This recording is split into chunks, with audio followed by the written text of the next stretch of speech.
From the News Channel 5 Network, this is Open Line.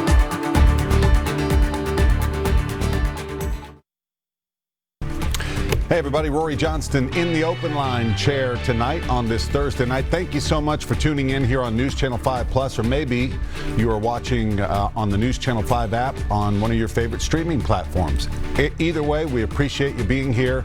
A lot to talk about tonight. Another important topic, one that has definitely been in the headlines here in Tennessee this week.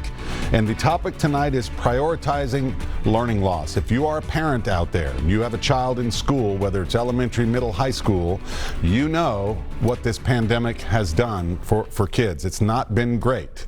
Teachers, students, staff, parents, we've all tried so hard this past year, and it has been, by the way, today marks the 1-year anniversary since the first confirmed COVID case in the United States. Hard to believe that we are still in the midst of this pandemic, and most kids around the country still with virtual learning. And we know there has been learning loss this past year. And that was also the topic of the governor's special session this week, that opened this week. I want to welcome back a couple of familiar faces.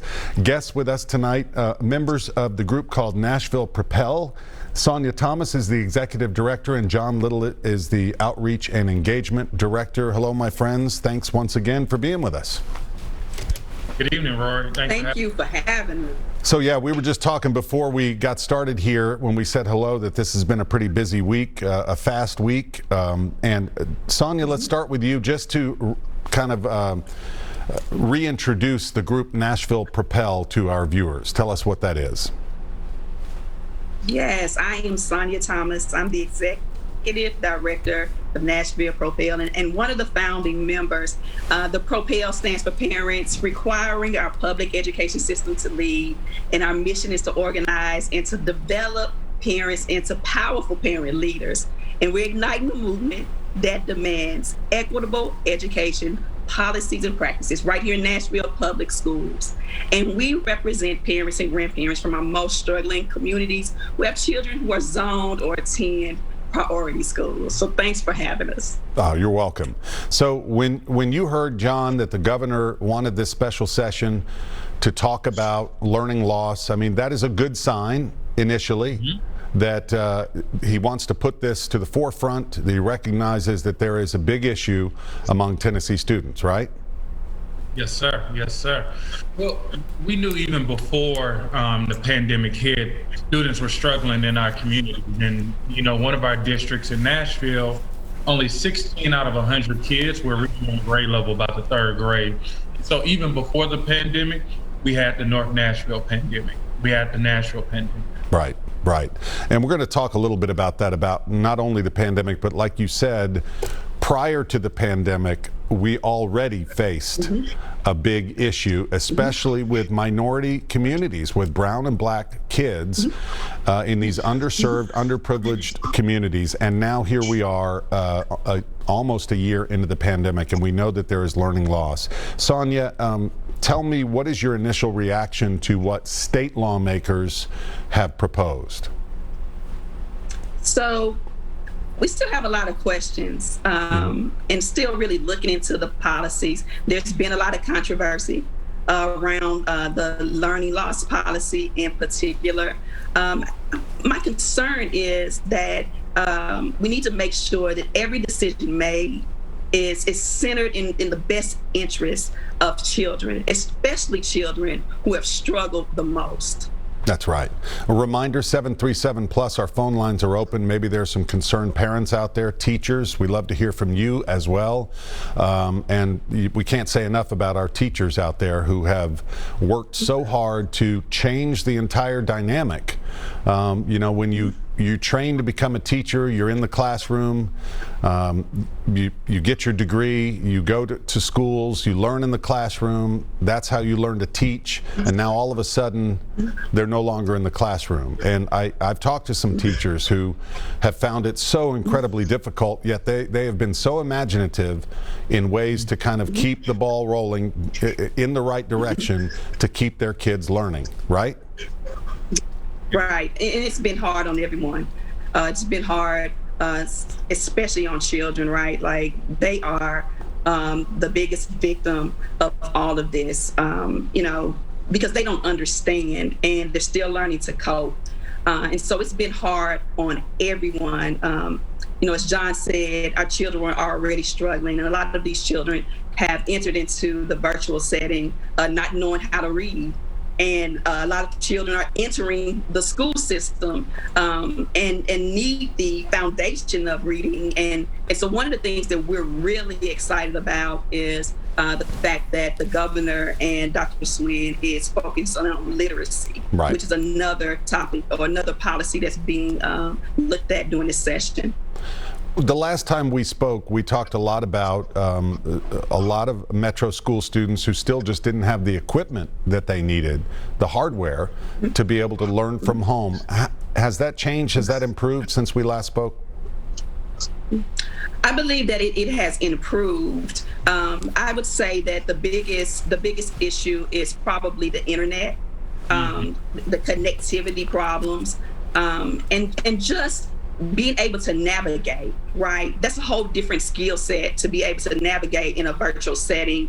You have children who had never had a computer. Yes, they had cell phones, and yes, they had PlayStations, but to be able to operate and navigate a computer and the programs that come along with it, it's been really hard.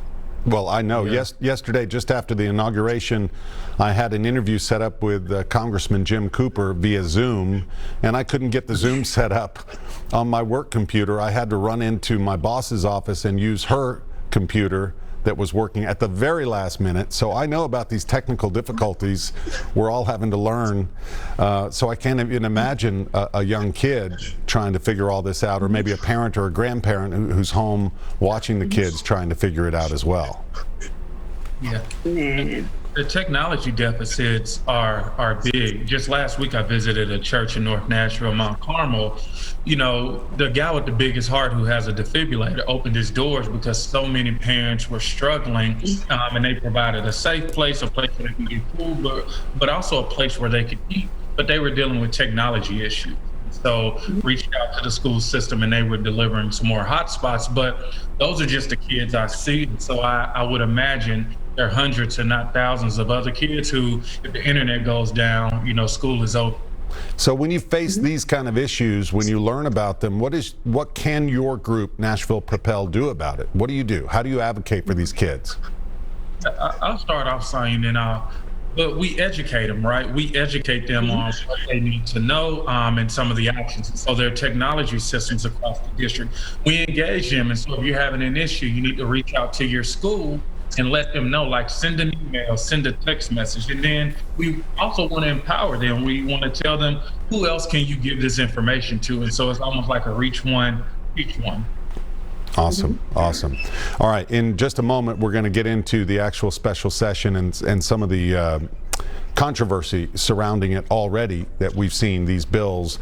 Metro Nashville and Shelby County Schools, the two largest districts in the state, have remained mostly virtual. We know the governor and the education commissioner and other mostly Republican lawmakers, they say that, hey, it's time to get kids back in the classroom, which we all want, but the question is, how can we do that safely? Yes. Yeah, that's a hot topic. First of all, the last word that you just said is safely.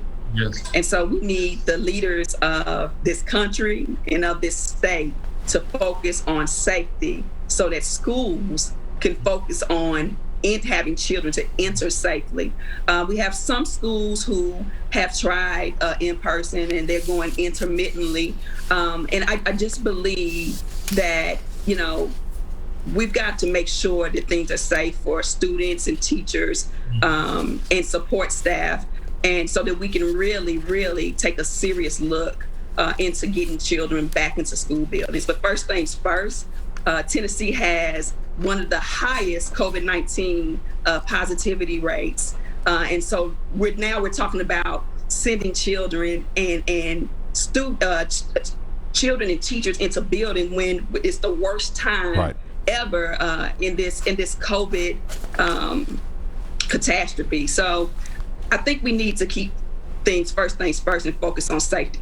Sure. Yeah. All right. With that, real quick, we're going to take our first break, everybody. 737+ is our phone number. We'd love to hear from you, your thoughts about virtual learning versus in-person learning and the new push for education reform here in Tennessee. It's all coming up after this.